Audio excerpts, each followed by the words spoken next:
Je suis venu pour des timbres de procuration, c'est la souffrance. On souffre beaucoup pour avoir. Sinon, le prix est normal. Tel est le calvaire de certains utilisateurs des timbres fiscaux depuis la mise en œuvre effective de la plateforme de digitalisation du timbre fiscal dénommée iTimbre à Bobo-Dioulasso. Selon certains utilisateurs, il est difficile de se procurer un timbre fiscal de 200 francs. On constate qu'avec les timbres numériques, il y a un peu de lenteur dans le traitement des fichiers, surtout au niveau du téléchargement aussi. Souvent, quand on rentre sur le site, il y a un problème de connexion, ce qui fait qu'on n'arrive pas à télécharger. Et quand on vient aussi, c'est lent par rapport aux timbres physiques, vu qu'ils vont prendre le temps de scanner. Voilà. Et souvent, ils disent aussi que il y a manque de réseau. Donc, ce qui fait que c'est très lent. Ici, on peut cliquer sur timbre et puis on procède à l'achat. Voici les différents timbres qui sont là. Timbre de 200 francs, 200 jusqu'à timbre de 1 million. On peut faire le choix. Par exemple, moi, je vais choisir un timbre de 200 francs. Immédiatement, les timbres s'affichent en bas. Ça serait encore plus intéressant si on avait le panier par là. Quand on fait les sélections, on voit le panier qui est là et les timbres s'ajoutaient là-bas. Ça serait encore plus intéressant. Mais on trouve que les timbres s'affichent en bas. C'est comme si le panier se trouve en bas. Pour ceux qui n'ont pas l'habitude d'acheter, ils vont se demander, ils ont choisi, mais ça allait où?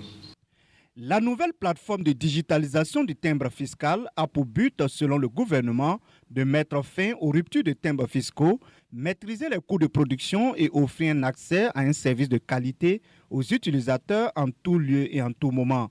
Cet objectif est loin d'être atteint au regard des difficultés rencontrées dans l'acquisition des timbres. On arrive au commissariat central ou au commissariat de Dafra, eux disent qu'ils n'ont pas le scanner à leur niveau. S'ils peuvent ramener les timbres physiques en tout cas, ça va beaucoup nous avantager. Ou bien changer de modalité, de forme pour faire sortir ça rapidement. Parce qu'on est vraiment fatigué sur la connexion. Chez nous-mêmes, même au niveau de la police, c'est fatigant. Voilà, nous on souhaitait aux autorités compétentes de voir un peu la situation pour améliorer les conditions. En plus des utilisateurs, les revendeurs de timbres fiscaux disent rencontrer des difficultés pour avoir accès aux timbres numériques. La lenteur du téléchargement et les coûts liés à l'impression sont en outre les difficultés qu'ils rencontrent avec la plateforme iTimbre. Franchement dit, le timbre physique vaut mieux que le timbre numérique. Le numérique est trop lent. Il faut d'abord télécharger, ensuite imprimer avant de le vendre.